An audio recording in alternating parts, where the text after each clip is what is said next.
Windhager, Wood, inside 50. Wanganeen Miller! What a mark!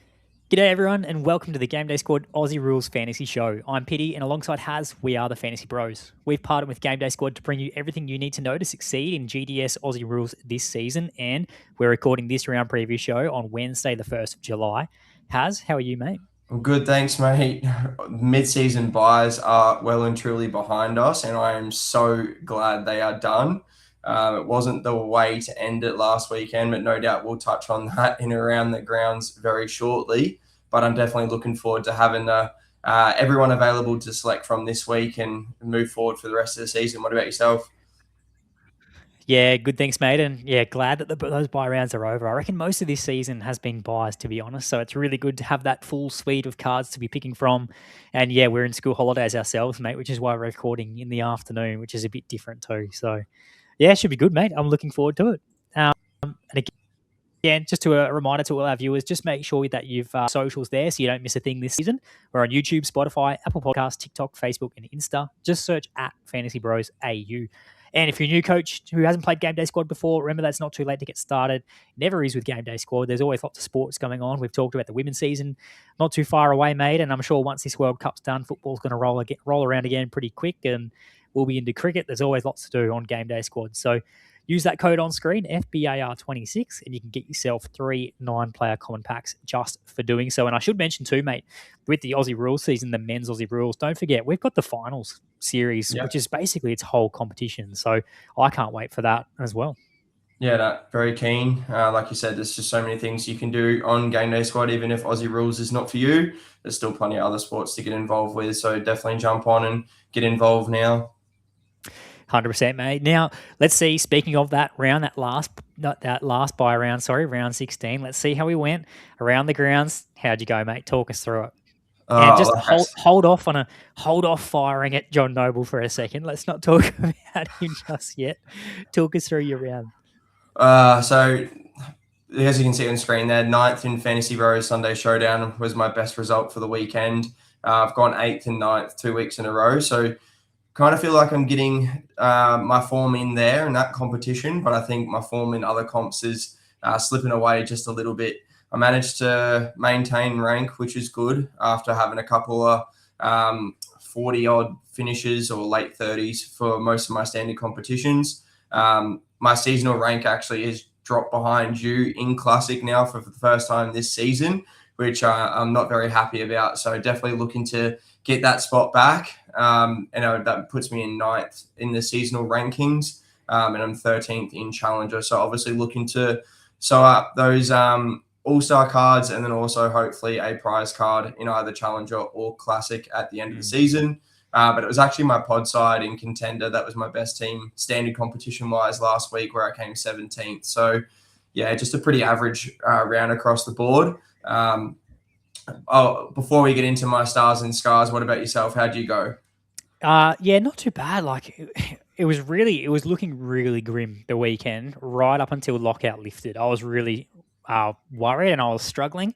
My classic seasonal rank that I've spoken about, mate, like you, I know you just said that I'd ended up overtaking you eventually, but heading into that last game of the round, my ranking overall for the season had slipped to 16th from about 9th. So yeah, it was looking really grim with some really poor scores, but it looked like I think everybody probably had a very similar week in the end because I ended up not just maintaining rank, but I moved up one to 8th overall. So I will take that. 22nd in Classic, mate. That is not where I thought I would have ended up. I think after one or two of those games, you and I said to each other, geez, if we'll be lucky to crack into this top 100 at this stage. But there is somebody on that screen who probably is the reason why I not just held rank, but went up a bit and got so close to that top 20 in such a poor week.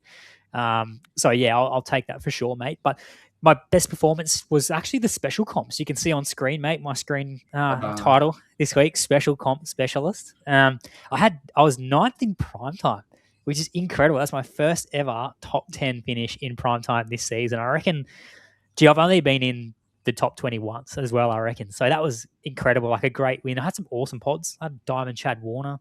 Had some incredible pods in there that really helped out. But I was also 9th in under 22s and 20th in Sunday Showdown. So pretty good week there in the special comps. And then, held rank in in the classic competition in particular, so I was happy with that. But stars and scars, go. Off you go. Over to you. Before I rip in my stars and scars, yeah, obviously, like you said, you managed to jump me. That 22nd in classic for the week with you was good. I had 39, so there's the difference in points there for the first time probably this season, where we've had a bit of difference in our classic scores and rank for the round. Obviously, that's a big shift, obviously, in our seasonal standings, as we mentioned. So obviously, your All-Star day cost certainly helped you move up the ranks there and overtake me. But yeah, obviously, I'm going to start with my star first. Obviously, is Luke Parker. He was just an absolute jet once again for coaches. He scored 130. He probably wasn't as good as his teammate in Caleb Daniel, who scored 163 GDS points, if you don't mind. But Parker obviously also took advantage of the matchup with the Bombers for the second time this season to score that 130 points, thanks to 31 disposals, 8 marks, and 2 tackles. And he's just been a super reliable pick for coaches over the last couple of weeks with some really favourable matchups, despite obviously playing behind the ball and having to pick him in the midfield. So I'd like to thank him for his service during the bye rounds. And I think the North go on a pretty nice run for defenders very shortly. So maybe he comes into it consideration once again. But I will thank him for his service now, and I'll move him on and look to only play him in Sundays for this week. But then, yeah, that brings me to my scar. And look, I could probably put myself here, to be honest. Just was one of those weeks. Obviously, like we said, come Friday, I just thought, nah, my round's done, my season's done. I had Brent Daniels go down on 29, which obviously dropped out for me, which meant that I had Wilmot 74 on Thursday night, Track 64 to round out the weekend on Sunday, and then I had Rankin 50. They all counted for me in Classic, which is just probably my worst performance maybe of the season.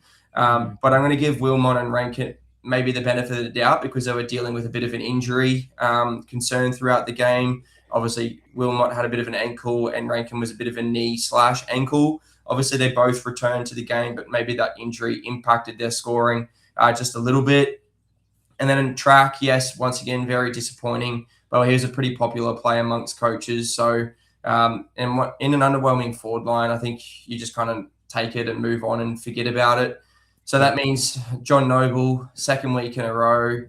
He's just one of those blokes that I cannot pick. Won't talk too much about him because, as you mentioned, we'll probably talk about him a little bit later on. But in the end, we sat here last week talking about Caleb Daniel and not chasing last week's points. And even though he had a really juicy matchup, I ended up going Noble over Daniel, which cost me about 90 points. So, yeah, big swing in the points there for me, which obviously is a massive reason for why he gets mascara. And, yeah, we'll talk about him later. We also had that discussion too around not chasing points, but also recognising when the matchup is there, it's probably not chasing points, so to speak. And that matchup was there last week with Caleb Daniel too, but he just cashed in. He's a little pig, isn't he, in a helmet? Yep. So, yeah, hat off to him. But, yeah, it's a tough week, mate, for Johnny Noble there. In terms of my star and scar, Andy Brayshaw, trust your gut, except for when it doesn't work.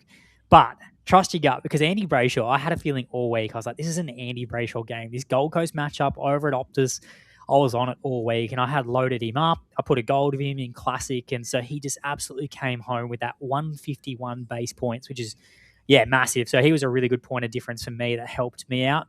That's his highest score of the season as well, by the way, 151. Thanks to 29 disposals where he had 16 kicks, 9 marks, 6 tackles and a goal. He stuffed the stat line. So, yeah, he was unreal for me. And my scar for the week, mate, Carl Amon. He was probably the biggest disappointment for me this week. So, yeah, we had all those guys, Wilmot, Noble, Petrarca, Rankin, and then you add Carl Amon on top. I'm probably forgetting somebody else as well. But Jaden Short, yes, he was very underwhelming too. But, mate, he just, again, Carl Amon just looked like he didn't want to be out there. Now, yes, he probably was also another one who had an injury coming into that game that we probably should have been aware of.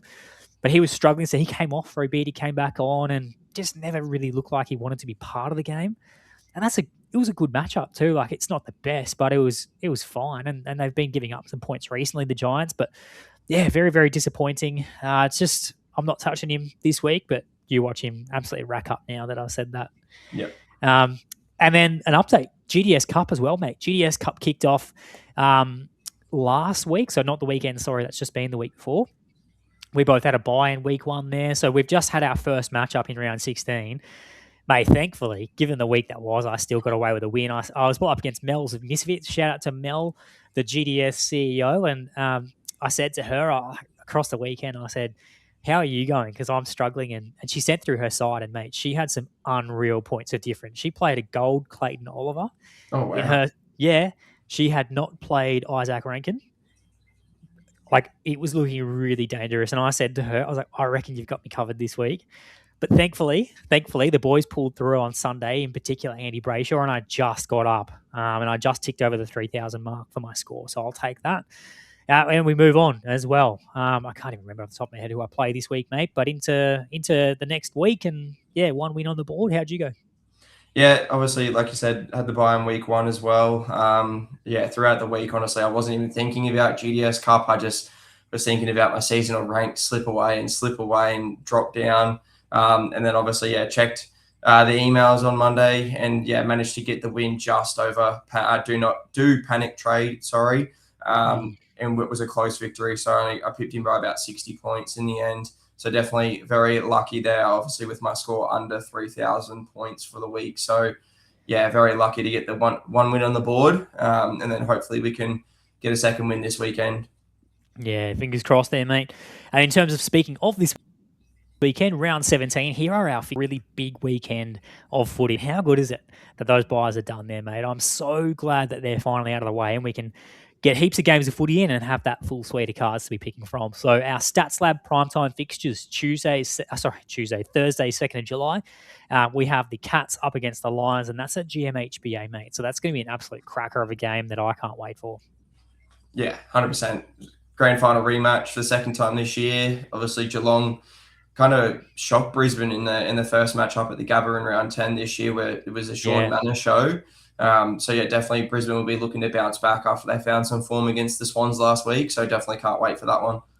Yeah, and we'll see what happens down there. Friday, the 3rd of July, we have 2 fixtures on the Friday night. We have the Swans up against the Bulldogs at the SCG, and then we have the Eagles up against the Crows over there at Optus. Saturday, 4th of July, so we've got the Hawks up against the Demons. We have the Giants up against the Dockers. That's going to be at Corroboree Oval. That's Monica, I believe, in Canberra. Yeah, Canberra. We have the Suns up against the Pies, and that's going to be at People First Stadium on the Gold Coast at 4:15. So that's going to be a cracker. I was looking at taking my son to that one, but pretty sure they're all sold out there. So I have to watch that one at home. And then we've got Tigers up against the Blues on Saturday night, the Inform Carlton side. Our Fantasy Bros Sunday Showdown fixtures, Sunday, 5th of July, we've got the Bombers up against the Saints, and then we have the Power up against the Roos to round out round 17. What do you think of those games there, mate? Yeah, just wanted to note that the Hawks and Demons game will also be played down in Tassie at Launceston this weekend. Right. So just an eye on that one for if you're targeting that matchup. It's not at the MCG. We know that the Ds don't really travel well this year, so maybe it's a potential point to maybe not pick any or many Ds in your side this week. Oh, interesting. I'm sure we'll have a few Ds to talk about as we go through the lines. But now, before we jump into defenders, mate, and preview those, we were having a bit of a chat before we came on about John Noble. And look, if you haven't gone on, give us a follow on social media at FantasyBros AU, because I've been ripping out some good shorts lately and they've been quite popular. And I've made one just for you, and I purposely haven't posted it because I wanted to surprise you with it. It's about our chat with John Noble a couple of weeks ago. So I'm going to hit play. So if you hear this on the podcast, this is not us talking. It's going to be the short. Shouldn't we be learning some? Stay the line, Bart. Then I think John Noble has forced himself into that plug and play section. Definitely forced our hand. He deserves to be there, and watch him drop an 80 this week. Yay! How good is that? You like that?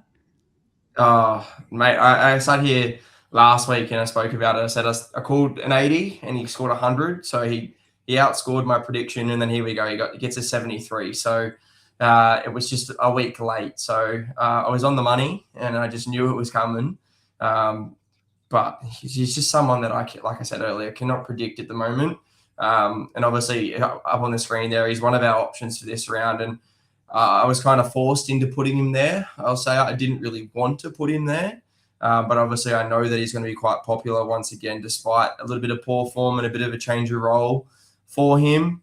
But yeah, just that he starts the game last week. Like, this is probably for me the biggest concern is that bit of change of role that he's had. He started on the wing. He had 0 GDS points at quarter time. 0. No tackles, no marks, no kicks, no touches, nothing. 0. And I was just, how can you go from getting 40 touches, 10 marks a game to not even touching the ball in one quarter? Like, they've just shifted their game plan away from using him. He's moved to a wing. Like, and obviously the Discord was just blowing up. Like, how early can we give a rocket to someone? All coaches were just wanting to send an early rocket to Noble because he was just doing nothing. And like, that's his 5th score under 100 for this season.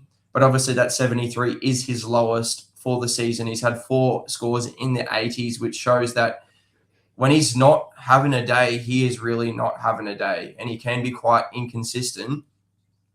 But in the end, he managed to get to 16 disposals in the remaining 3 quarters to really limp his way to 73, and probably, honestly, a lucky 73 in the end after being on 0 at quarter time. So it's just the role, like I said, he's only had 1 kick in for that game. He's had that taken away from him. It's pretty much Bodie Hewland and Joel Jeffrey that have the share of kick-ins now.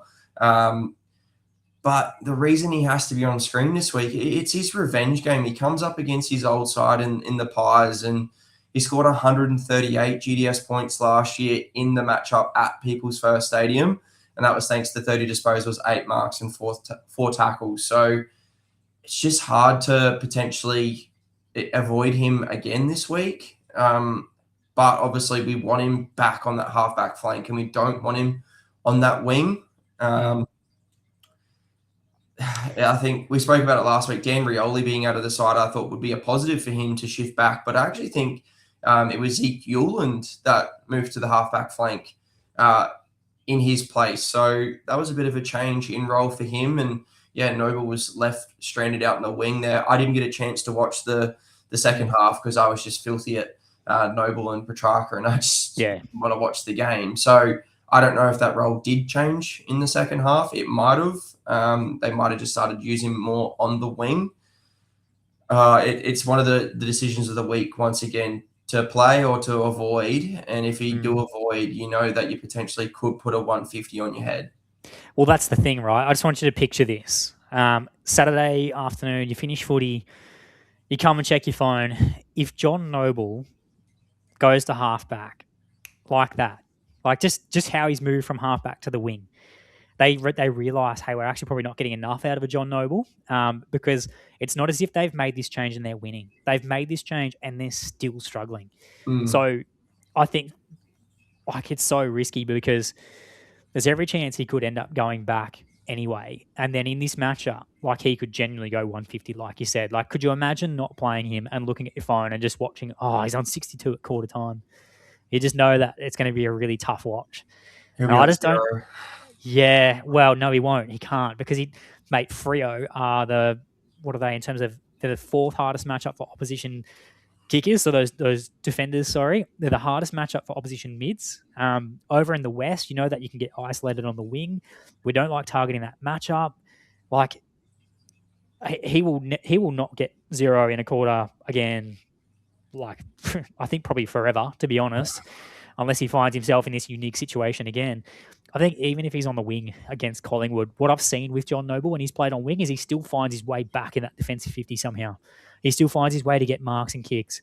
It's just last week that matchup was not going to allow him to do that. So I think this week he'll be better. There's no way he'll be worse than what he did last week, which is why I'm almost comfortable playing him because I go, well, he'll be better, and then there's that room for a ceiling score. So I think for me, I'm probably going to play him and just back him in this matchup. And then you just never know, kind of cross my fingers and hope he shifts back to halfback because this is the flag, man. I said this like before we put him in as a plug and play. I said my flag with John Noble is the fact they're not winning. They're looking really bad, the Suns. And that was when he was waxing off that half back line. And then they've made this change because of it. That's not the one reason I should say, but they're looking for how can we move the magnets so we can actually find something to get us going. And this is one of the magnets they've moved. So I'm just worried that, well, they're still not winning. So they could move those magnets back. And they go, nah, John Noble, you go back behind the ball. We need you there. And they start shifting other things. And if they do that, this is going to be a 150. So, it's a big call, mate. And coaches need to consider which way do they land. Because I think you and I kind of have conflicting views there, which I think is really good because we bring in like two elements to that discussion. So it's up to the coaches now and which way, or what you guys are thinking. But I'm probably going to lean towards playing personally, at least in a competition or two. Maybe for me, I got my two comps that I'm prioritizing in Classic and Challenger. Maybe I just split and have a 50-50 in each comp instead of all eggs in one basket. I've got a bit of both because I am not really excited by it. Like the Pies are the 7th easiest team for defenders to score against, and the 5th easiest for the season. But the biggest score over the last 5 weeks has been Duggan's 127. So it's not like they're coming out and putting monster scores on the Pies, even though they are a positive matchup for designated kickers.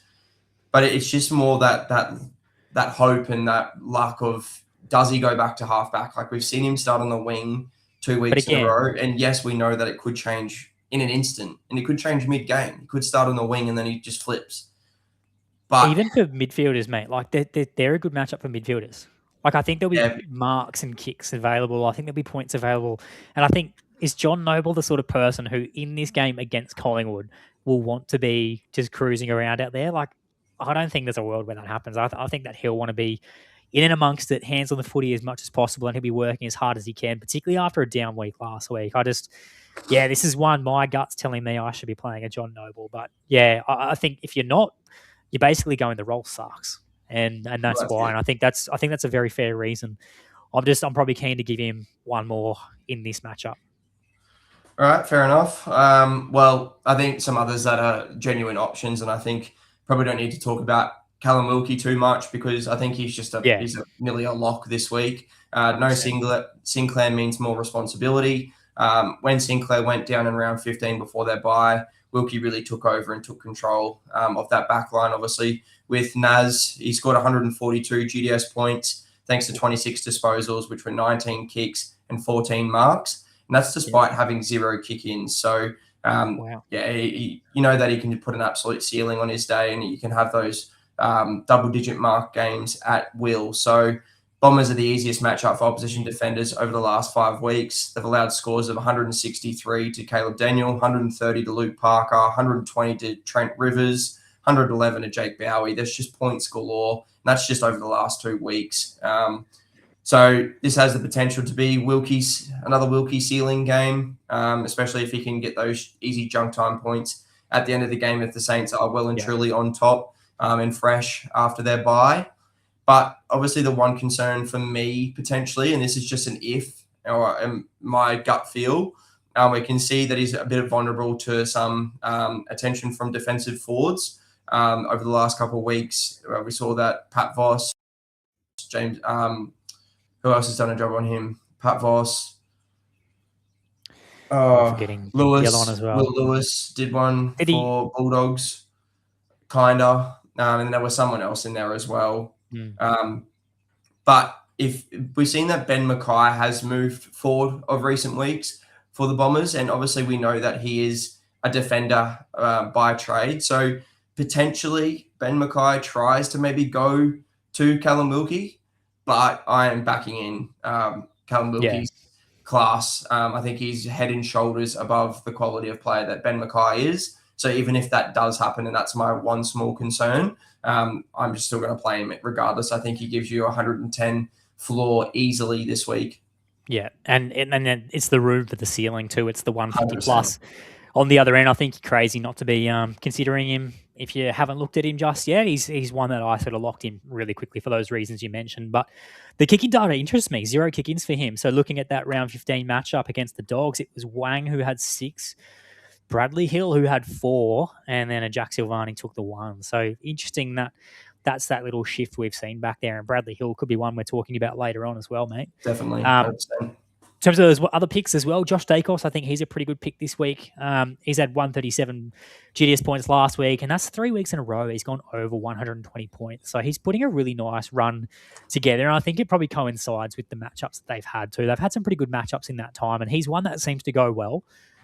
So in each of those, he's about just a tick under 30 disposals he's averaging, and about 8 marks, 2 tackles. So he's got some really good form there. He took 2 kick-ins last week as well. How often takes a heap of those too? He had 8 against the Power 2 weeks ago, Jeremy Howe. Yeah, and I guess he is the one little concern, but in terms of a Josh Dacos, I'm still pretty happy with what he does. And if he goes through the midfield or rolls up a bit higher, I think that's only a positive thing this week against the Suns.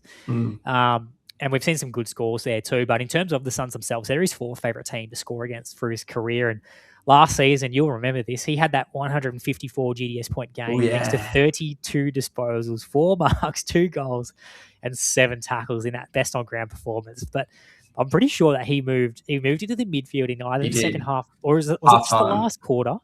No, it was in the second half. Yeah, he moved into the midfield.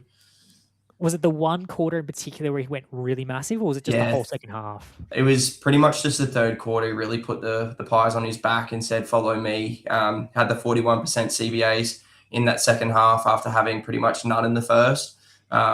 They just, threw some magnets around from memory. I was at that game, and from memory, I think the Pies went in, might have been goalless at halftime, and they just needed to flick the switch. So Craig McRae threw the magnets around, and Josh went in the middle. And just, absolutely run amok. Yeah, dominated. Yeah, so good. And, mate, I reckon there's every chance that he and his brother could be doing the same thing again this weekend. He's rediscovered some form, and I'm happy to be putting him in my side again this week there, mate. So in terms of those pods on screen, we've got Nick Newman and Mason Redmond. I also think they're both really good shouts this week to be featuring in your squads. Out of the two, who probably excites you the most? I think it's got to be Nick Newman. Redmond is a good point of difference, and we'll talk about him shortly. But I think if we're looking at the matchup, Nick Newman has Richmond this week. He's gone 126 and 128 over the last 2 weeks against the Eagles and Giants, who have both been pretty easy matchups as well recently. And across those 2 games, he's taken 29 kicks. So he's got the ball on a string. He's one of those players that definitely likes to use the ball by foot and doesn't overuse it by hand. He has the market share of kick-ins. He's had 4 and 5 in the last 2 weeks. Well, the next best for Carlton has been Ollie Florent, who's had 3 in both of those games. He's only gone below 90 once this season. So that was 87 against the Crows in round 5. So he's been super consistent, super reliable. The Tigers are the 6th easiest team for defenders to score against for the season, while more recently they are the 8th easiest. So maybe on paper, for looking at the matchup, it's not the best matchup for him. But obviously we saw Jacos last week, 137, Houston 139. And the week before it was Caleb Daniel 178 and Parker 137. So there's points galore in the matchup. He didn't play the Tigers in 2025 due to injury, but in 2024, Newman scored 131 and 166 GDS points in his last 2 matchups with the Tigers. So, he's definitely one that he's in pretty much all my sides at the moment for this week. Yeah, me too. And I think that he's one where you look back at the teams he has scored well on back in 2024, like it's the Bulldogs, it's the Saints, it's the Magpies, Tigers, like these matchups where he has scored well, it seems to still translate post-injury. So, we've seen that so far this year, and for all those reasons, I think I'm exactly the same, and I'm keen to lock a Nick Newman in this week. He was also such a hard watch last week. Not a hard watch for coaches. Maybe if you played him, he was a hard watch for the first maybe 20 minutes of that first quarter. But for me, mate, I didn't put him in a side, and I really probably should have. So to me, he was a hard watch because he just kept getting on the end of those kicks. So he'd be getting his +7s. They'd kick the ball, and I think Janeth pointed this out on his podcast, but I remember watching this as a person who didn't play him, and you just watch the footy tracking through the air, and you go, God, he's on the end of this again, isn't he? And it's like, there he is, Nick Newman, another mark, another kick, +7, and I'm just going far out. He does seem to get a lot of junk late in games, and obviously Carlton have been pretty dominant recently, and they've been looking to kill the clock. So he definitely does get on the end of it. He sets up real wide and pretty much stands right on the wing or right in the pocket, and gets those easy +7s as you mentioned. So I think once again they'll definitely dominate the Tigers potentially in this matchup this weekend at the MCG. Plenty of room. So there could potentially be a lot of junk late. Yeah, let's hope so. Fingers crossed for all our coaches playing him. And a Mason Redman as well. So this one is a lot riskier, we should say, than a Nick Newman. So the thing to keep in mind with him, though, mate, is when he's played 80% time on ground this season, he's had scores of 123, 143, 101, and 143, which was last week against the Kangaroos. So that's a really positive sign for him. We know he's had some issues with injuries throughout the year and really across his whole career. But when he's up and running, he's one of the best fantasy players in the game because he boasts a really high ceiling. And his 143 points last week came from 29 disposals, of which he had 23 kicks. So he's got that really good kick to handball ratio. We hate players who are handball happy, and he is not handball happy. He loves kicking the footy, and I think they want him kicking the footy as well. Only had 2 kick-ins. The Bombers seem to share the kick-in duties quite a bit across a number of players. So it was, Redmond, Ridley, Merritt, Reid, and Farrow. I think I listed the same thing in the midfield when talking about Zachy Merritt. They just share it a lot. The other thing there is when he's gone under 80% time on ground. So basically, they're the games he's been injured in. So he's had 22 from 17% TOG.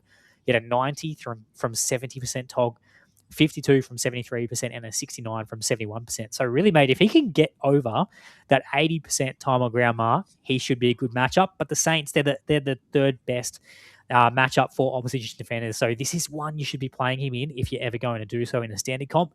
And last year against the Saints, mate, he had a 172 GDS point game, if you don't mind, thanks to 36 disposals and 12 kicks. But he did have 9 kick-ins in that game. And 12 marks. Yeah, we've seen it. 12 marks. He had 9 kick-ins. We've seen a shift in that kick-in space. But I think he's still a great shout. He'll be in my Sunday side. I'm playing him. Pretty sure they're on the Sunday. Yeah, they are. Yep. And I think he's a really good pod to be calling out. Yeah, and obviously it's pretty much all comes down to can he get through a full game? And if he does, he'll be great. But if you want to take that risk, it's the risk versus reward with Mason Redman. You could easily get a 20 and him be ruled out in the first quarter, or you could get a 150 at the end of the game if he manages to get through. But he just seems to always have something happen mid-game. Like even last week, I still remember, even though he scored well, at a point in time, there was concern that he might have been ruled out or there might have been some niggly concern and he managed to come back on. But yeah, that's just the concern is his body and can he get through that full game? And if so, great pick for coaches that are keen to take that risk. Yep. And avoid Dan Houston. Don't let him fool you. 139 GDS points last week against the Tigers. That's only his second score over 100 since round 9. And before last week, he's had scores of 78, 70 in the 2 games there prior. Last year, he had 77 points against the Suns at People First Stadium. I just think that if we're going to pick Dan Houston again, we need to really see something happen. We need to see probably Jeremy Howe out of the side. We need to see a clear change in how they use him. We need to see consistent scoring. So I think it's a very fair call to be avoiding him. But before we move on to midfielders, mate, rapid fire, give me a couple other names that players will be looking to play this week or coaches will be looking to play this week in their backlines and just whether you're keen on them or not. I'm actually quite keen on Bailey Dale, even though he comes up against Sydney. We kind of sat here last week talking about Darcy Wilmot and the difficult matchup or what could potentially be a difficult matchup against Sydney, but they're relatively neutral for opposition defenders over the last 5 weeks. In his last 4 against the Swans, he's gone 136, 111, 108, and 121 for a 4-game average of 119 GDS points. So for me, it's comparing potentially a Dale and an Ogle if I want to take that risk. Dale potentially provides a bit of a safer floor. Obviously, we know that the role is there. He's the main ball distributor in the Dogs' backline. He's got the market share of kick-ins. So that's the question for me. The other one could be in the same game is Nick Blakey. I remember we sat here when they first played each other early in the season and we were super keen on Nick Blakey for the matchup with the Dogs. And that was after his 146 the week before against the Giants. And I think we played him in all standard competitions and he rewarded coaches with just the 81 points. So it kind of a little bit is definitely not as inconsistent. Sorry, he's more inconsistent than a John Noble. He's had 3 scores over 125 and 2 of those were absolute monster ceilings, but he has had a lot under 100 as well. So he does play the Dogs. He's gone 81, 120, 111, and 95 in his last 4. So potentially could be a good shout there if you think he's on track for a ceiling game. But yeah, not for me this week. Yeah, I'm going to pass just because of that inconsistency. For that exact reason you mentioned, mate. In some of those positive matchups, he's been underwhelming. A bit harder to pick at times. 15th most popular defender in all standard competitions, just sorting on Stats Lab there. Maybe we know that there's a bit of water to go under the bridge before our lockout hits, but yeah, 15th most popular. So he is definitely a point of difference you could look at. And under 22 player watch on screen, Jasper Fletcher had that slight role change with Darcy Wilmot. Having that injury. Speaking of Darcy Wilmot too, I hate this. Is never good, right? When your round's not going well, you turn the TV on, you go, I can't wait to watch the footy. Grab the cold one, sit down. I go. They showed a clip at the start of the game of Darcy Wilmot going and sitting on the bench to start the first quarter, and I just went, why is he starting on the bench? This is not good. Spent half the first quarter sitting on the bench, and I just went, oh, we're cooked. We are so cooked. I hated it. But as a result, Jasper Fletcher could be one just to keep an eye on for that under-22s competition, facing a tough Geelong outfit, though, down at GMHBA. And who knows, maybe Moddy's right to go, and, that they don't use him as much as what they did last week. We'll have to wait and see, but definitely someone to keep an eye on. Before we do move on with that, Darcy Wilmot last week, did he cop a little bit of attention? No. From, I think James Rowbottom was a little bit accountable for Wilmot when he was in the forward line from what I saw. I don't know if it was definitely wasn't a hard tag or anything like that, but just kind of aware and made me think about Bailey Dale as potentially, obviously the same thing might happen to him this week, as someone might be made accountable for him in transition. So his mark numbers potentially might be down a little bit this week, maybe. And that's just a thought. But yeah, I still think Bailey Dale could be a good shout. Especially with that scoring form against the Swans there too. No, that's a great shout. I actually didn't notice that. I was probably too emotional just watching that performance and realising I had him tucked away in all my squads, and just went, I'm absolutely cooked. Well, it's because I was watching him so closely. It was just like, get the ball. Oh, wait, no, you can't. He's literally being followed. Mate, it was, as I said, grim is the way to put that. Midfielders, mate. All right, let's see if we can go through these guys a bit quicker. We have plug and plays. We've got Nick Dacos, Jordan Dawson, Marcus Bontempelli, Bailey Smith, Isaac Heaney, Zach Butters. I'm pretty happy with all those plug and plays, mate. I reckon they're really solid. Yeah. Zach Butters might be the one this week up against North Melbourne, where it's not as great, where coaches may look to go another way. Marcus Bontempelli against the Swans, that is also not the best, but it's Bontempelli, so it's kind of hard to sort of leave him out. But as we've mentioned before, you're going to have to leave somebody out because there's so many really good picks in the midfield line this week, particularly having everyone back. So in addition to those plug and plays there on screen, we've got our 3 options for round 17. So it's Zach Merritt up against the Saints playing off halfback, Noah Anderson up against the Collingwood Magpies. So that's a really good matchup for Nando, who's probably one of, if not probably not the most, but pretty close to it, the most informed midfielder in the competition. And Errol Goulden as well, coming up in his second game at the SCG there against the Bulldogs. I think they're pretty solid options. 2 points difference. Sam Walsh, Matty Rao. There's probably a couple others you can mention as well. And Lockie Neal as our one to avoid. In terms of those 3 options there, mate, I'm going to start us off with Nando. I really want to talk about Noah Anderson. He's just been, I reckon we just pick him based off form. Like, what an absolute weapon. He launched himself into the top 7 mid for the season. So currently he's potentially going to be an all-star for us next year if he continues this form up. And facing a positive Collingwood matchup at home who won't put any time or attention into him, they're the 5th best matchup you can target for your opposition mids this season. And we've seen midfielders go massive on them time and time again. But particularly if you look at Nando's form against the Pies in the past, mate, it's elite. They're the 2nd best matchup for him across the course of his career. The last 2 times he's played them, he's had scores of 119 and 158 as well. And I remember that goal, or I think he kicked, it was definitely one goal where he just burst out of the middle. I can't remember if it was last year or the year before. It was last year. It won in the game. Yeah, that captain's goal right at the end just to get him across the line was absolutely incredible. So, yeah, it's very hard not to play Nando this week. So he's in all my sides, back at People First Stadium. Suns will want to bounce back, mate, to get their season back on track. And you feel Saturday twilight against the Pies, that's the time to do it. And if ever there is one, and if they're ever going to turn their season around, who's going to be leading from the front that gets them across the line and has a big game? It's Noah Anderson. And that's why I've got Matty Rowell on the screen as well, probably for that same thing. I just feel that this is do or die this weekend. Like, it's either we're going to beat Collingwood and we're actually going to have a crack at finals, or you could almost write them off after this weekend, I reckon.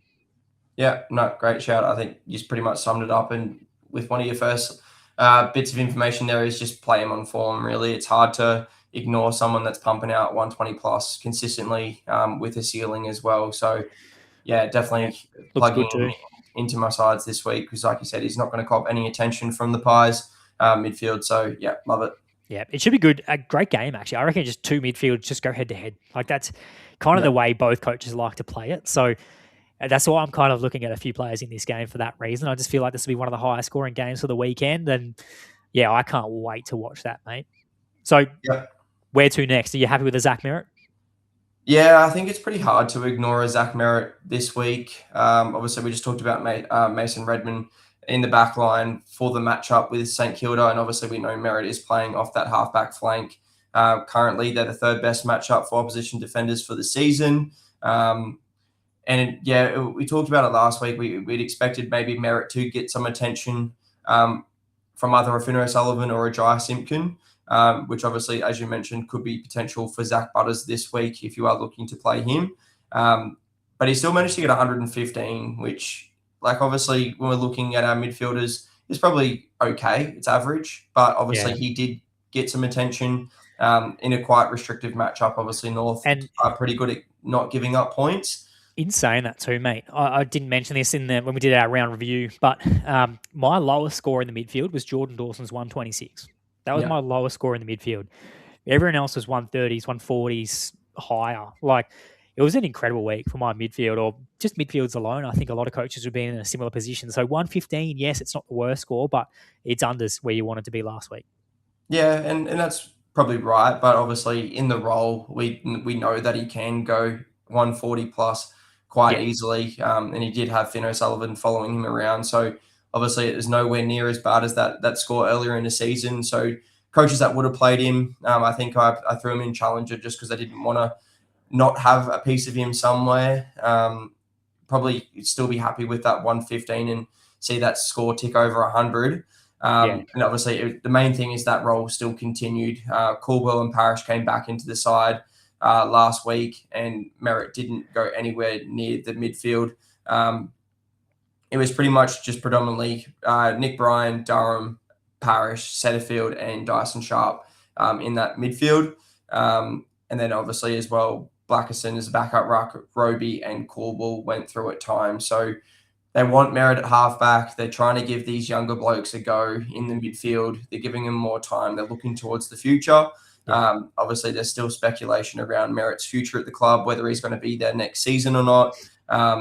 As we kind of mentioned earlier, they like to share the kick-ins. So he does get a little bit of nice junk points there. He had the 4 kick-ins last week. It's a good matchup, great role. And I think it's just got to be a fantasy point, high-scoring game on Sunday between the Bombers and the Saints. So I think it's just hard not to pick him this week. Yeah, absolutely. We've seen some really good scores up against the Saints as well. You know, even the last 2 weeks in particular, it was Bailey Dale 128, Lockie Ash 137, Lockie Whitfield 134. And, you know, he hasn't played them since 2024, Zach Merritt, but when he did those 2 games in that season, 118, 127, probably going through the midfield. But, I expect this one to be a good one for a Zach Merritt, mate. So I'm pretty keen to be locking him into my sides. So it kind of makes it tough, really. Like, if you're going Dacos, Dawson, like Smith, Heaney, Merritt, Nando, like you could throw a Bontempelli in there. But what about an Errol Goulden? So I like an Errol Goulden this week because I think, mate, you called it out, and I think you were right to question it. It was a really good call in the end, just not putting Errol back into our side straight away in that Brisbane matchup. He was the one where, like Zach Merritt with the 115, that's okay, but a sub-100 score from Errol was really disappointing, and it's not ideal to kickstart your weekend in a midfield line where, again, my lowest was 126. So it's coughing up a bit of points, especially with the bullets that were flying around. But in saying that, mate, he looked incredible. Like, he passed the eye test with flying colours. That first quarter in particular, he was racking against the tough Lions outfit. And I thought he was on for one. I thought quarter time, I was like, oh, man, he's just Errol. Like, he's so good. But just kind of the way the game went, he ended up on 77% time on ground, which is a bit lower than normal. But he was rested quite a bit in that last quarter. I think just a context sort of thing. Like, it was his first game back. They were down by a fair bit. They kind of went, all right, well, we'll rest him up in his first game back. And he looked fit. Like, there was no questions of him at all. I just thought he was incredible the way he was moving. And then back at the SCG this week against the Doggies, I think that's a much more positive matchup for him. I reckon we can pick him. I reckon he's right for the picking this week. They're the second best matchup for opposition mids, the Bulldogs, which is incredible. The last 3 weeks, here are some scores for you, mate. Garcia and Windhager, 152, 130. Dawson and Berry, 183, 117. Newcomb, Day, D'Ambrosio, 136, 129, 128. Here are the last 3 for Errol. One against the Doggies, 150, 135, or 141. I reckon he's a genuine option in our midfields this week, and I find it very hard to leave him out because I can kind of see this going well. But I know there's probably one flag you want to raise that I haven't spoken about. Yeah, look, don't get me wrong. He's an absolute gun, and I can't wait to play him. I'm just not sure if this is the week, and I know probably going to bite my tongue probably at the end of the week, knowing that he's gone 150 and maybe I haven't played him, but I just want to see him put a solid score on the board. Yes, he played 77% time on ground last week, but it was more the role. He played a lot forward, trying to get him back into the game. He had the 31% CBAs, which is actually probably more than what I expected him to probably have in his first game back. So you might get maybe 50% CBAs this week, but obviously we know that Sydney's midfield is humming at the moment, even with Justin McInerney injured. Obviously, Chad Warner's found a bit of form. Isaac Heaney's an absolute gun of the competition. I'm just looking at the percentages from last week in the CBAs. It was Heaney by the most, 83, Warner at 69, followed by Callum Mills at 63, which is quite interesting. Massive spike in CBAs for him for the first time this season. Then it was Angus Sheldrick was 4th, Goulden, Blakey went through there, Rowbottom went through there. Just so many different players get to go through that midfield because they just got so many genuine options. Is it potentially that just, okay, we'll continue to ease him back into it. Maybe he plays a bit of wing time. We know he's done that in the past. So he's maybe one that I'm looking to play in maybe 1 or 2 comps just to once again have a piece of him somewhere. But I'm just not super keen until I can see, yes, he's got the role. Yes, he's back in that's high-scoring, prolific form that we know he can possess. Yeah, it's a fair call.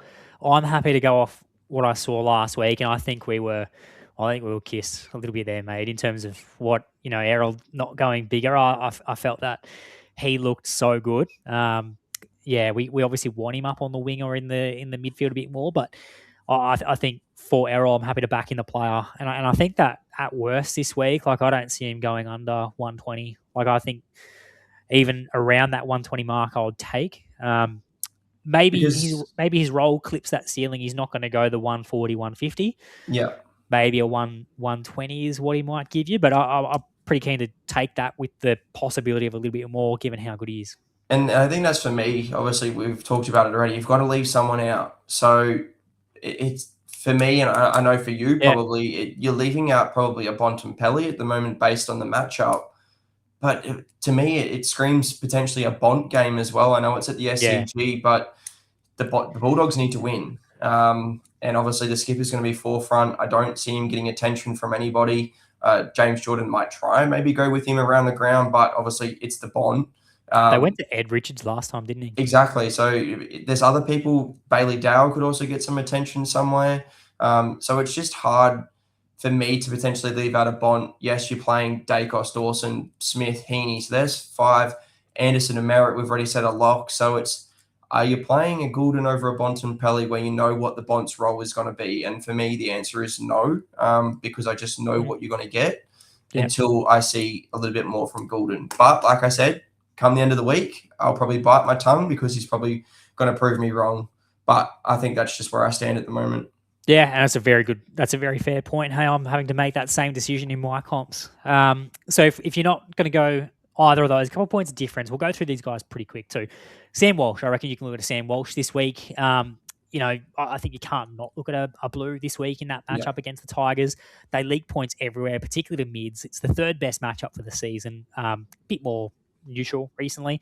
But the Blues are in such good form too. I think we like the look of a George Hewitt last week as a bit of a point of difference, and I think he could be another player you go again this week for that matchup there too. He was a bit disappointing last week, but he still cracked a ton. You could also look at a Cripper, but I just think if you're going for a blue, it's very hard to go past Sam Walsh. I just think you go with Sam Walsh because he is their best mid by a country mile. 116, 95, 149 GDS points in his last 3 against the Tigers, and they've conceded some pretty big scores as well of 140, 170, and 190 as well. But that was to an Isaac Heaney, who is a different player. But there's points to be had. So I think for me, mate, a Sam Walsh, he's one that I like. I can't find room personally, but I think he's a really serious pod to be looking at. And a Matt Rowell as well, the Cud Buncher. He has to be a pod this week because I think there'll be points galore in that matchup against Collingwood. You know, as I said, they're the 5th best matchup for mids this season and the 3rd best recently. Here are some scores against the Pies for you recently, mate. Taranto and Rechko, 133 and 114. Hornbag, Drew and Butters, 147, 121 and 121. Pickett, Langford and Sparrow, 139, 120, 106. There's points everywhere. So I reckon this is one where we can see multiple Gold Coast players and multiple Collingwood players go really well for those reasons we spoke about before.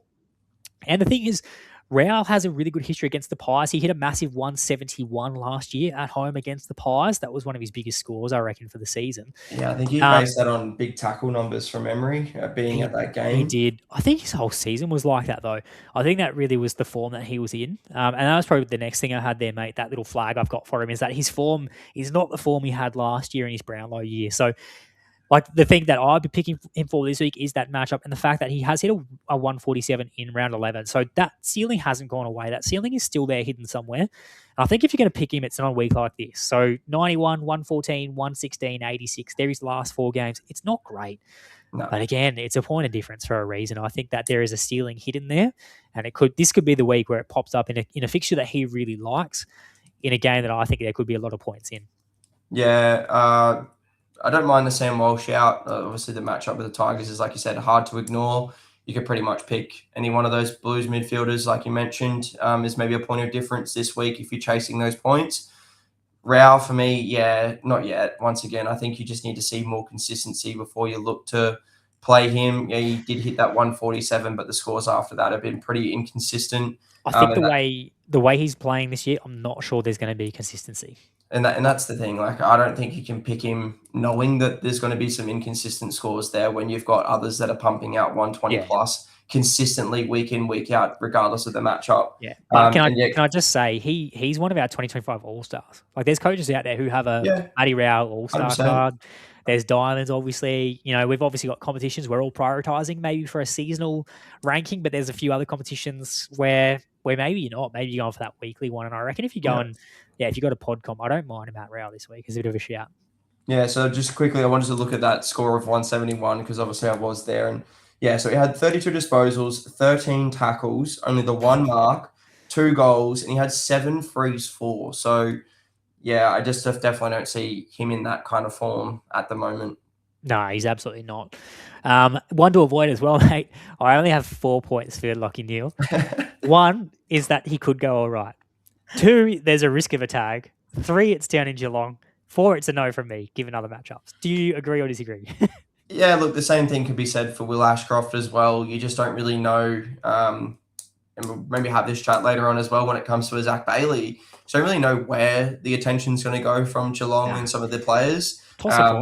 Yeah, and I just think it's maybe one of those things of maybe just avoiding the matchup completely outside of your Bailey Smiths. Obviously, one on the screen that we haven't even mentioned is obviously Max Holmes as well. So maybe just potentially just avoiding that matchup outside of your Basilankas, just for that fact that it could potentially be a low-scoring affair down there in Geelong. Yeah, absolutely. And then, on screen there, mate, you can see a few of our picks. Primetime Pod, Chatty Warner, dominating. He's in really good form too, by the way. Zach Merritt's our Sunday Superstar. And then the Under-22 Player Watch as well. There we go. Hugo Garcia, mate. He's been in incredible form. Had a bye last week, obviously. But, up against the Bombers, he's nearly one. I reckon you could almost sneak into your standing comp midfield. That's how good a form he has been in. Obviously, he'll be probably playing Sundays. And then he'll probably be a play in 22s there. So just look at your salary because he's in really, really good nick. Our ruck line, mate, our rucks, seriously, what is going on with these rucks this year? Hey, they've been so difficult to pick. So hard. It's literally been flip a coin, flip a coin, flip a coin, week in, week in. Just go on. You got something new for us this week, have you, on the screen? Yeah, so not the ruck roller coaster. I've just got the ruck rankings this week. So just in terms of that podium, you can see there. Now, I'm trying to think. I don't remember putting it in that order. I feel like I've probably changed my order of these rucks internally in my head, and I'm looking at it now, going, "Oh, I probably don't. I don't agree with that. I'd flip it around, and in fact, I might even do that now, mate. I'm going to give you Change on the fly, hey? while I while I fix it up. I actually have Gorn number 1 and Grundy number 2. Righto. Can you? How do you feel with that? Yeah, I think that probably makes sense on recent form anyway. Obviously, since his name Max Heath has went out of the side, Max Gorn's just been putting up consistent score after consistent score. Grundy's now tag teaming with Peter Laddams, so just limits his ceiling just a little bit there if he continues in that role. So, yeah, I think Gorn's probably the clear one, even though he's got a difficult matchup this week against the Hawk duo down in Tassie. I'll still back him in to be consistent and provide a solid score regardless. Yeah, I think for me too, like where I sort of was thinking at the start of the week was just that matchup with Grundy at the SCG against the Doggies, against Tim English. I think that's a really good matchup for opposition rucks, which is probably where it makes it a bit tricky, right? Grundy, good matchup. Gawn, it appears a bit harder on paper. Grundy sharing with Laddams and Gawn's not sharing. So it's kind of, you're getting a bit of both with each. So for me, I'm purely going Max Gawn's number 1 because he's in that solo role. And he's actually got really good form on the Hawks, believe it or not. Like, you wouldn't think so because typically they're a difficult matchup and they roll with that dual ruck setup. But they are, so in terms of his matchup, it's the best matchup for his whole career, Hawthorn. His last 4 against them, 97 this year in round 10, 151, 128, 126 in the 3 before that. Now, keep in mind with that 97 earlier in the year, that was when Max Heath was playing. So Max Heath played that day. I can't remember his time on ground or his CBAs, but it almost doesn't matter what they are. When he's in the side playing, it just impacts him anyway. Like even when he was playing really low, like 25, 30% CBAs or whatever it might have been, like he still impacted that ceiling of Gawn and that score of Gawn, and we saw that for a number of weeks. And as soon as he was out of the side, he was back to his 130s, and he's put up 4 or so in a row since then. So for me, with no Max Heath, I think he's actually being tested for an injury too. I think there's a test for Maxi Heath. He's not 100% fit anyway, so I don't think there's any threat of him coming into the side. So for me, I'm locking in a Max Gawn across most, if not all, comps, and then I'm looking to split the other 2. Yeah, I love it. So just looking at the matchup with the Hawks in round 10, Gawney had 75% time on ground, 73% ruck contest, and 71% CBAs, which was up from 46% in round 9. So I think that was the first game that he was still sharing with Max Heath, but was kind of taking a bit more responsibility. Obviously had that in-game rest in round 9 against the Eagles, where he was pretty much just playing solely as a forward for majority of the game. Yeah. So, yeah, I think it's just you lock him in just with that role. He's by himself. We just know he's an absolute gun. He puts the points on the boards regardless of the matchup. It was a couple of weeks ago we sat here talking about Adelaide and how they hadn't allowed to score any higher than 113, and he went out and put 130 on the board. So, yeah, you just got to pretty much just trust the player that he is. Yeah, and then out of the next 2, mate, we're looking at really Grundy, who's sharing with Laddams. And that's if Laddams is named, right? Because it didn't work last week, bringing them back in. But who knows? They brought in Errol. They had Laddams come in. Like they could just go, look, let's just give it another week and we'll try and find some stability. Maybe he comes back out. We don't know. We'll have to wait for teams. But at the moment, we'll assume he's sharing with Laddams. And then LJ, we saw Sean Darcy come in last week too, mate. So he's sharing with Sean Darcy. Out of those 2, which way do you go? Yeah, they both have pretty nice matchups this week. Grundy has the Bulldogs. Obviously, Tim English has always been quite an easy opposition to score against. And then obviously Luke Jackson has the Giants, who I think are the best matchups for rucks this season. So obviously Freo has floated this idea that they're going to potentially look to in-game rest players. Jackson came out and said at the end of last week's game that he doesn't want to be rested or miss any matches, but it's just whether or not, he goes forward and Sean Darcy takes a little bit more responsibility in the ruck. That's probably the issue. And then obviously as well, the other flag for me for Jackson is they're playing in Canberra. So Don't really know Yep. what he's going to be like down there. I don't know how cold it's going to be. So just maybe that's a potential flag as well. And mate, I think for those reasons is why I've got them in that order. I think it's Gawn and Grundy are your two you're going with, and I think your LJ is going to be the one you sort of will throw in a few comps here and there. So I think across Contender, Classic, Challenger, for me, I'm going Gawn, and then I'm going to split a Gawn and a Grundy. So I think I'm going Gawn, Grundy in 2, and then Gawn and LJ in 1. I think that's what I'm rolling with from memory. And yeah, the thing with Sean Darcy coming into ruck with LJ is that Sean Darcy is a ruck. He's a different player to a Mason Cox. Mason Cox is versatile. He can sit forward more. He can do a few more things. Whereas Sean Darcy, he just rucks and sits on the bench. They're the two things he can do. Like, he can't really offer too much forward. I know he does go forward at times, but to me, he's a ruckman, mate. So, like, when he's in the side, I went and actually did some digging, some with and without points.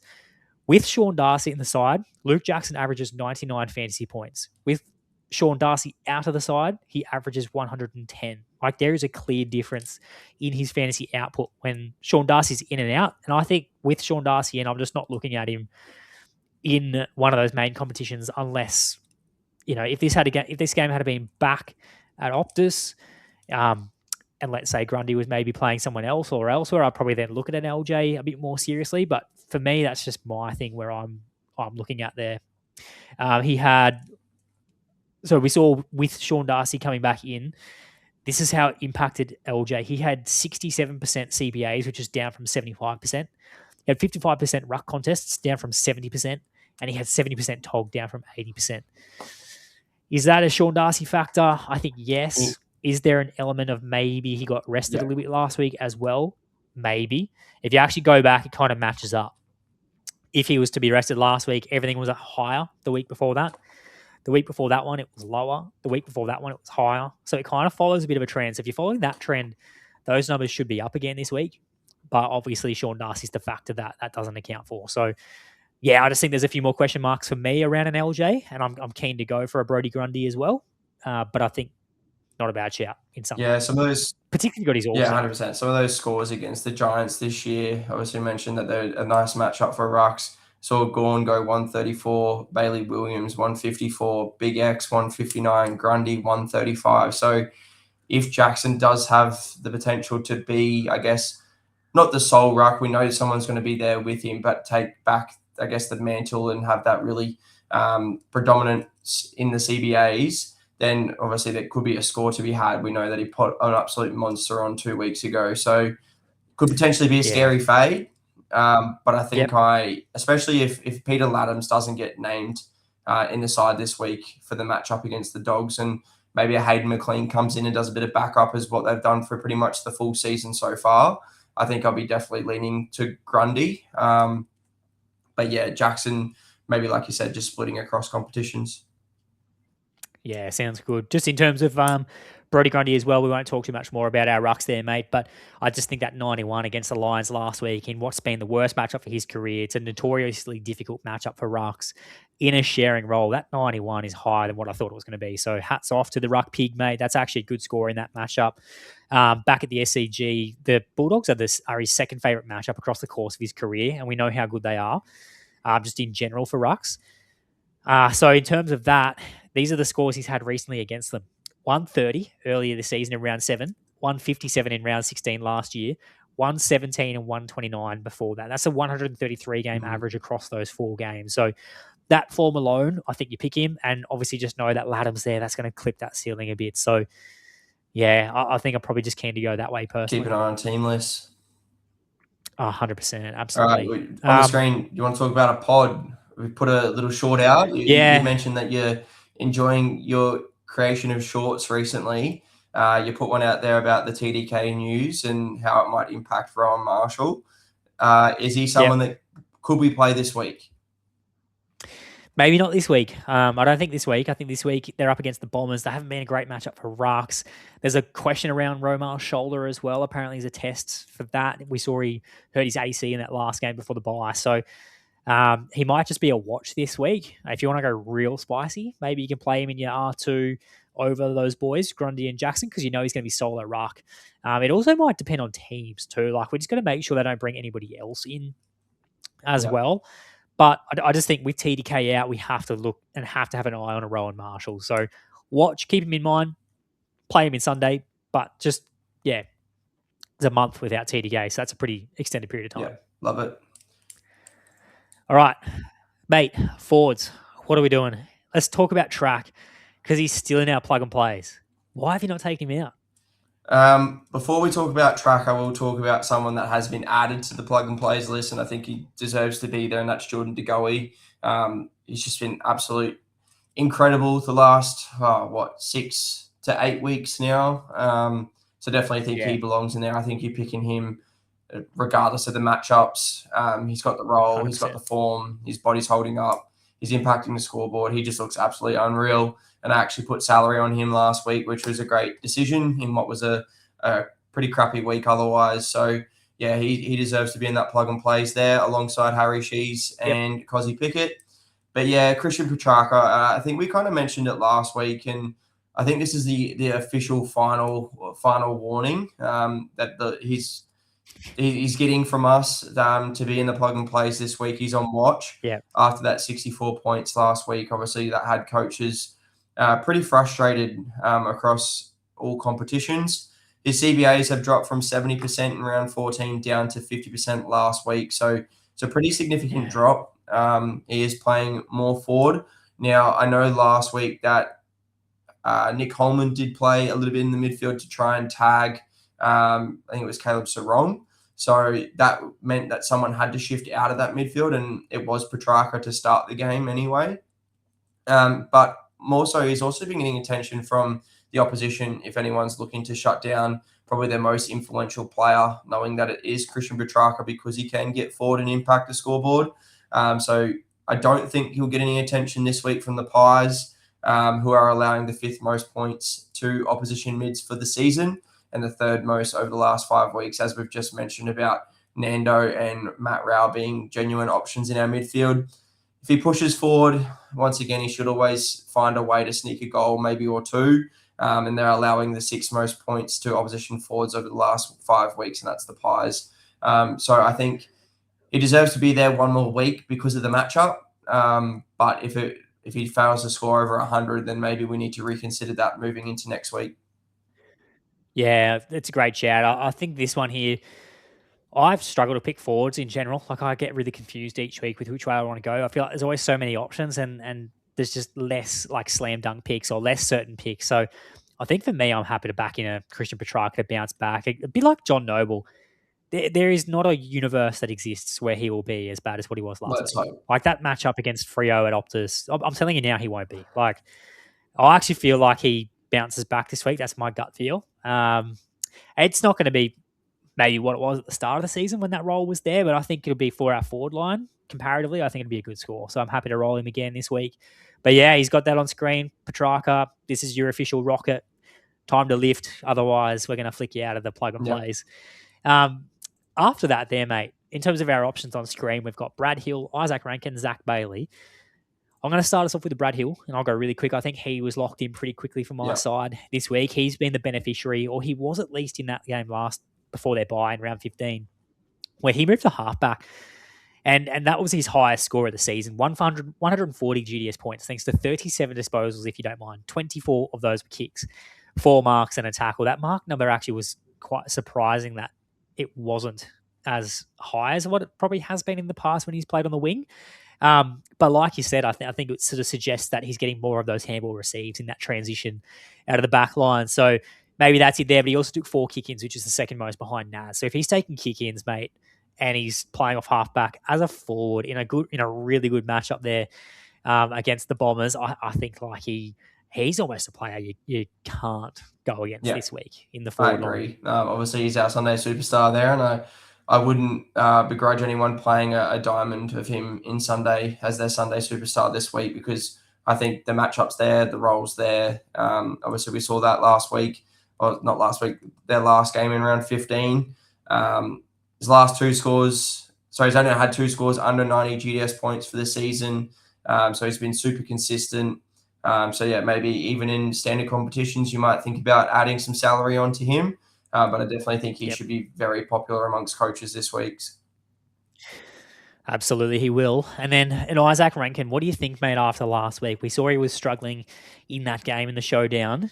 Should be right this week against the West Coast Eagles. You feel like this is a matchup he'll go really well in. Like, how do you get a read on an Isaac Rankin being an option for us coaches? I think you just got to pretty much just forget about last weekend. I think he kind of just really was impacted with the injury. And then later in the game, obviously, the Crows were too far out of it to really try and push for the win. I think Rankin kind of got managed a little bit forward at the end of the game there. So his CBAs, he still managed to have 78% time on ground, but his CBAs were down to 50, down from 74% in his return from injury the week prior against the Ds, where he managed to score 108 GDS points.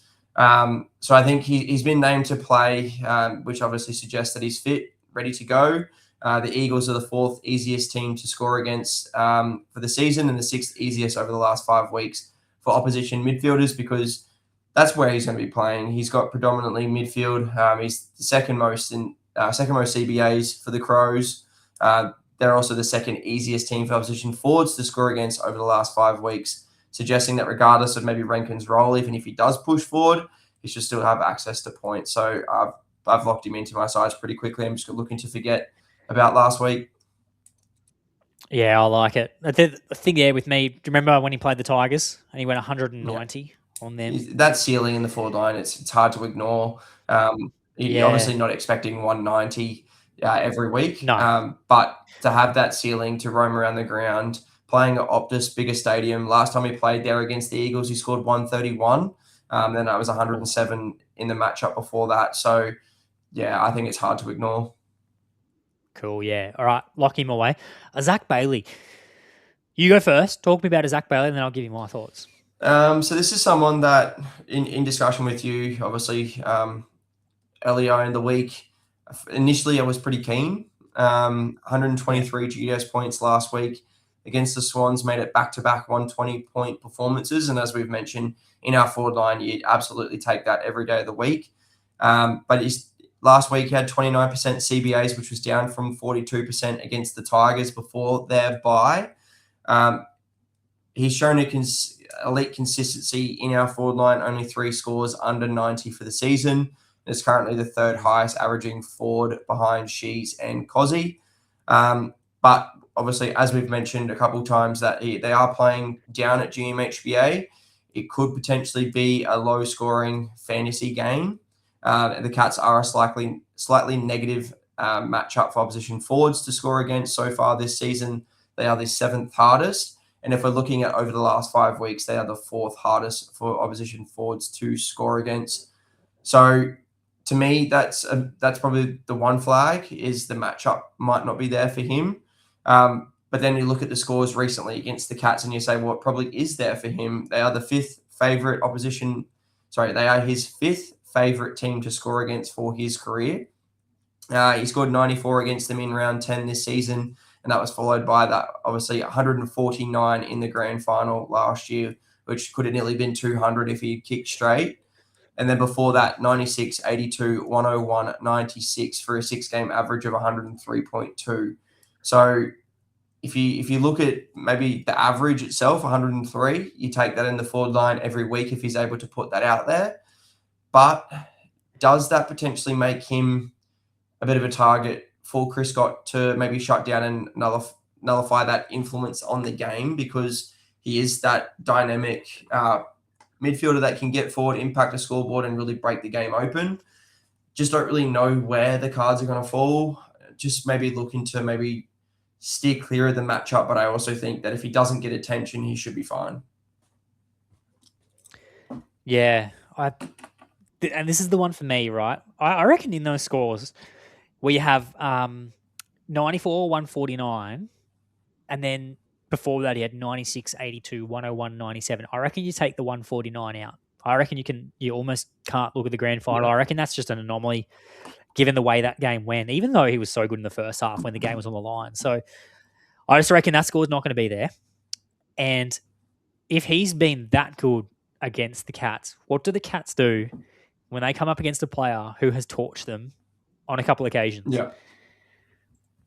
that's my concern. Like, they've gone after a Cam Rayner the last couple of times, and Rayner hasn't done anything. And Rayner's in shocking form. I'd be so surprised if they send someone to him because he hasn't done No, they anything.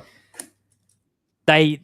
Funnily enough, like we thought they'd go after Noah Anderson. They didn't. They went after Christian Petrarca, who's more of a forward at the time. He was having less CBAs.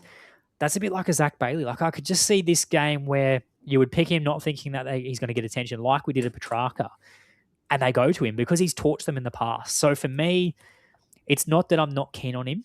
It's just that I'm factoring all that into my account, and I can't find a spot for a Zach Bailey in a couple of my squads. I've got him in contender because I can't not play him somewhere. But for me, I'm really worried by this. Whether it eventuates or not, it may not eventuate, but I just think that if I could pick another forward who maybe doesn't have that risk, I might go that way instead. Yeah, so obviously you mentioned if you take that 149 score in the grand final out of that 6-game average, it drops down to 94 for 5 games. Which is probably maybe what you might expect from a Bailey. But yeah, you're right. You just don't know in the matchup. Like I said, I was originally keen earlier in the week just because he has been super consistent in the forward line. He has the ability to kick goals and impact the scoreboard. He manages to get his 20 touches a game. But I've just decided to, just on the go, pull up Mullins' stats from the last couple of weeks because obviously, like you mentioned, he kind of tagged Track in more of that forward midfield role. Over the last 3 weeks, Mullins' CBAs have gone 19% against Freo, 81% against the Suns, 44% against Adelaide. So that shows to me that you can't really read in too much to who he might tag or what role he might look to target. It's just all over the shop, really. So for that reason alone, it's just hard to get a read, and I just maybe looking to, once again, avoid that matchup completely. Yeah, it's probably a reason for coaches to go, well, I'm going to play him. Like, if I don't know, he's one of the better forwards we can pick from. And third behind Cheese and, was it Pickett? Cozzy? Yeah. So, mate, he's in all-star contention. Imagine having a Zach Bailey all-star. Oh, when he's at the Crows next year. Yeah, that's true. Do they keep the card, like the team they played for when they get their all-star card? That doesn't change, does it? I'm not sure. Obviously, for the women's, Tilly Lucas-Rod just moved sides, and it's still currently Hawthorn, even though she's at GWS, but I don't know if that's been updated or not. Not sure. Yeah, I'm not sure it would update. We'd have to ask the boys there. I'm sure those that have played GDS longer than us would let us know. But yeah, mate, that would be nice. So maybe it's a reason to pick a Zach Bailey. Well, I'm not sure he's going to get a tag. If he doesn't, it should still be good. Yeah, that's another difficult decision there. So the reason maybe I'm looking to avoid Bailey, and obviously we're going to get into some more options now, is I'm really struggling to pick that F7, and I think we have quite a few good options. Obviously, we're locking in Shees, we're locking in DeGoey, we're locking in Pickett, I'm locking in Petrarca. There's 4, Hill and Rankin are in, so that's 6. So I need 1 more. And I do like some other players this week in their matchup, and I think their matchup's probably a little bit better than it is for Bailey. Obviously, we can see the 2 points of difference on screen are Harry Mackay and Tom Sparrow. First, I'm going to talk about Tom Sparrow because he's someone that we have talked quite a bit about over the last 5 weeks or so, and he just seems to be really lowly played across all standard competitions for coaches when looking at the Stats Lab played percentages. He's only gone under 90 GDS points once since round 3, and that was 74 against the Lions in round 6. So since then, he has scores of 137, 118, 109, 117, 103, 96, 106, 100, and 116. So 1 score out of 100 in his last 7 or 8 games. He's now averaging 102.2 GDS points for this season, which makes him the 8th highest averaging forward. And that includes his 31 from round 1. He's been averaging between 70 to 80% time on ground for most of the season, while averaging between 60 to 80% CBAs. Last game before their bye against the Crows, he had 74% CBAs, which was equal second most with Cozzy, behind Jack Steele's at 91%. So he's firmly entrenched in that midfield mix at the Ds, who have obviously had success this season. So that role is locked in. That's not going to change. He just seems to get the job done week in and week out, despite not being the easiest watch maybe at some times. Just seems to, lay an extra tackle or 2 tackles to tick over that score, over that 100 mark. But as I meant, it potentially does rely sometimes on tackles. If we look at his season statistics, he's only averaging 2.7 marks per game for the season, while he's averaging 6 tackles. So that pretty much just says a little about how he scores. He relies on disposals. He does kick the occasional goal, but he relies heavily on tackles.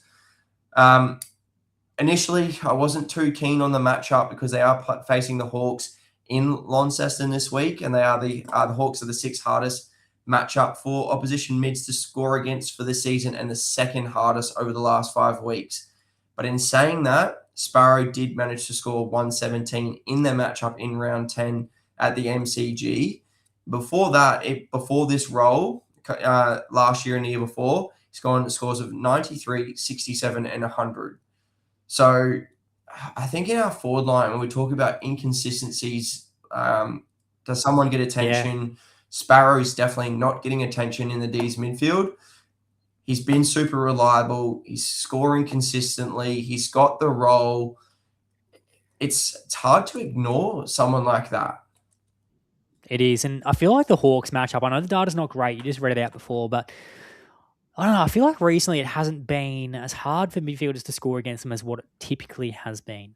That's kind of a gut feel watching games, and I know the data maybe not reflect that, but I just feel like I'm not as worried about it as what I might have been going back. So, yeah, it's a really great shout. I think I'll have a Tom Sparrow in a squad or two just for that exact reason, mate. You know what he's going to do, and he's been so consistent this season. Another pot on screen there as well, though. Harry Mackay, I'm glad you've got him there on screen because, yeah, I was keen on him last week against the Jim Billis Eagles, and he delivered, hey, for any coach that played him, 107 GDS points. I had him in our contender side there, and I had him in Classic most of the week, and I took him out right at the end. Should have left him in there, mate. 19 disposals, 6 marks, 3 goals. It was his equal highest goal tally for the year. And, yeah, it was a great score in that forward line. His last 5 scores, 107, 96, 103, 83, 107. Like, that is super consistent. And I think the thing for me, not sure if you had seen this just yet, but he's actually got a bit of a different role under Josh Fraser. I went back and looked at it more in detail last week, but he's actually playing as that backup ruck. So he's actually in the CBA mix, chopping out, and that's getting him up the ground and involved. So I actually really like him in that role. And I think this week, for him up against the Tigers, like I think that's going to be a pretty solid matchup for him again. So he had an 87 on them earlier this year. Before that, I think he's had 77, 99, 120. I'm looking into that less. I'm looking into the current form for me and what he's doing in that side, and I really like it. Yeah, so the DVP has the Tigers ranked as a positive matchup for key forwards this season. Over the last 5 weeks, we've seen Cooper Trembar score 118, Semi Draper scored 90, Logan Morris 86, Charlie Curnow 159, and Archer May 114, which suggests that, obviously, if we're looking at the role that he's playing, if it's ruck and forward, Trembath 118, Draper 90. Yeah, so it's the points are there. And once again, we expect the Blues to dominate the Tigers with the form that they're in. So he could potentially better that highest goal tally of the year, which is 3. So I don't, even if he doesn't, he's in the game. He's just marking. He's getting over. He's hit outs. So he's averaged over 16 disposals a game and over 5 marks a game for the last 5 weeks. So yeah, it's just getting points. It's not goal reliant anymore. So yeah, it's someone that at the moment and we'll see our contender side shortly. He's sitting in my contender side this week, and maybe, just maybe, he sneaks into Classic. But I've got Tom Sparrow as my my F7 ahead of him at the moment. Yeah, no, so do I. I like it, mate. Some good shouts. And who are we avoiding? So the avoid for me is it's just got to be Jezza. Just looking at the form that he's in, I feel sorry for some of these blokes that cop out avoids in the forward line every week. We seem to alternate between Jezza, Bolton, and Josh Rochelle earlier in the season. I don't think it's been any. It's probably been those 3, probably 16 out of the 17 shows that we've done. But yeah, we just got to look at the form that he's in: 42, 87, and 32 in his last 3 games. It's not good. He doesn't really seem to be 100% with that arm. Still really seem to cause him some issues. Geelong, they're struggling too. Yeah, and he's been playing really deep forward recently, which, he's still kicking goals. He's high up in the Coleman medal leaderboard, but to me, he's just not really getting as many touches of the footy as he normally gets. He's not getting as many marks, which obviously is impacting his scoring as a result. Last game against the Lions in round 10, he managed to score 103 GDS points in what was a pretty dominant performance from the Cats, and I'm expecting a much closer game this time around. He kicked 3 goals and 3 behinds from 16 disposals, so suggests that maybe there was a little some points left on the table with those behinds. But before that, he's gone scores of 48, 101, 70, 50, 91, and 73 against the Lions, dating back to the 2024 season. So to me, yes, he's coming off the bye, and a rest might have maybe done him the world of good. But I'm just not looking to touch him in the form that he's in currently. I just think we've got better options available this week. Yeah, so do I. I wouldn't be against the coach playing him, so to speak. I think he's one of the best forwards in the game at his best. So yeah, I don't hate it, but yeah, he's not one that I'm looking to play personally. So I agree with you on that one. And sorry, Arnie Booger, for giving another cat the avoid there. They won't be too happy with it. Again, Haz just wants to punch on with him and Toby every week. It's more, I guess, for me, as we've mentioned multiple times, just maybe avoiding the matchup just down there at GMHPA. But yeah, once again, it also wouldn't surprise me. I avoided him earlier in the season when he kicked 10 against the Dogs. I definitely hope that doesn't happen against the Lions. Fingers crossed. But I just definitely don't see that happening the way that the form that he's in. Yeah. Now, hey, bonus pods, Guinea and Connor McDonald against Demons at Utah's. Yep. Yes. Murphy Reid and Shea Bolton. Yep. I think no personally. That's my thing. But I don't love the matchup in Canberra. I think they should be solid, or at least Murphy Reid. I'd probably have more trust in a Murphy Reid to round out my forward line than I would a Shea Bolton. Shea Bolton hit a really good score last week, and he seems to be up and down like that. Yeah. So for me, I probably like a Murphy Reid over a Shea Bolton, but in saying that, I don't love a Murphy Reid. Have you got anything else to add to that? Not really. I guess the one thing, last game against the Giants last year, Reid scored 71. Obviously, that was his first year. Bolton scored 140, and that was thanks to 24 disposals, 8 marks, and 3 goals. But they'll both be playing their first game in Canberra for their careers. So, yeah, just a little bit of an unknown. But if we're looking more at the role, Murphy Reid's CBA's dropped from 59% in round 15 down to 28% against the Suns, which put him behind Brayshaw, Bolton, Sarong, and Hayden Young. So he's the 5th midfielder option in there in the CBA mix. Well, Bolton obviously outscored Reid and had 72% CBAs last week, which was up from 50% in round 15, which made him the 2nd highest behind Andy Bray. So, yeah, the role potentially is favouring Bolton, but maybe the form is favouring Reid. But, yeah, I definitely potentially think that maybe you could pick elsewhere this week.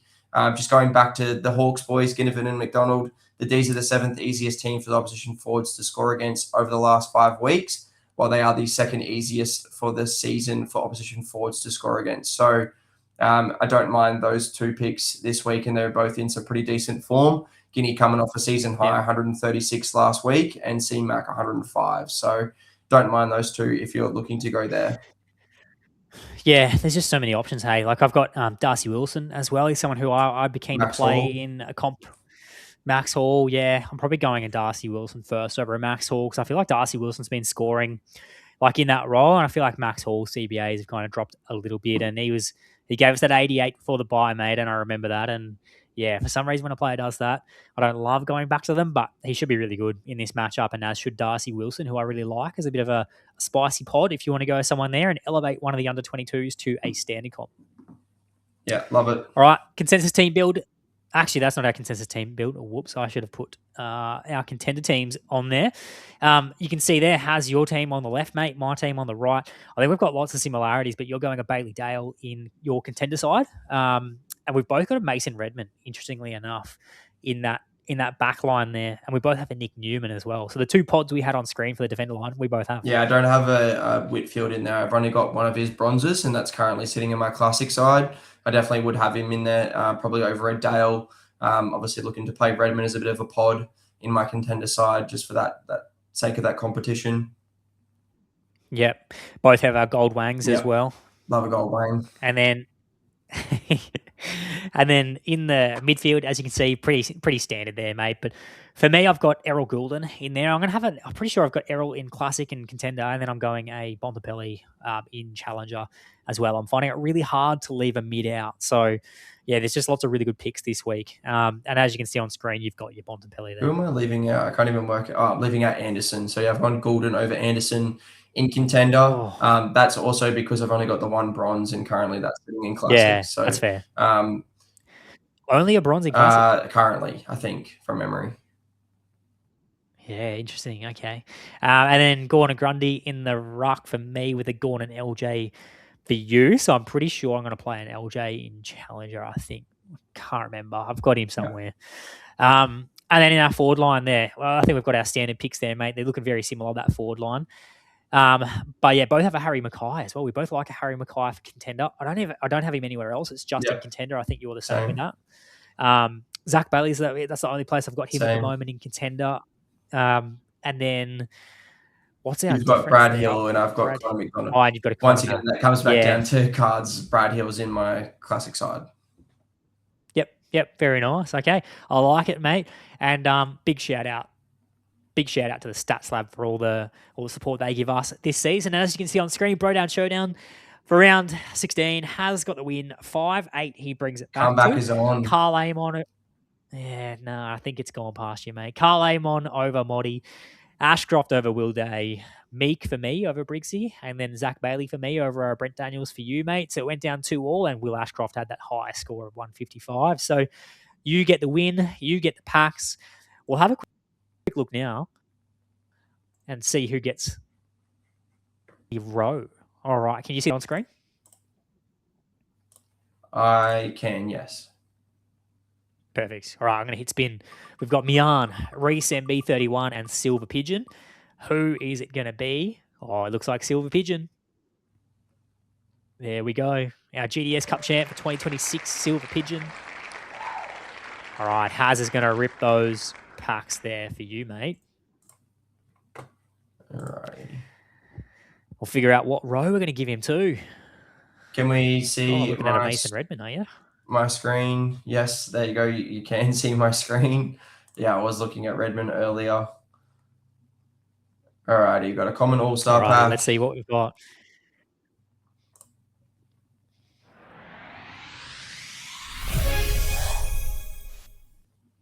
All right, are we going back to rows or columns this week? Rows. Give him the middle row, I reckon. Middle row, rightio. So our trusty faithful. Middle row for Silver Pigeon. All right, here we go. Gold Josh Sin. Gold Ned Reeves. Oh, not great. That Dawson? Will Dawson?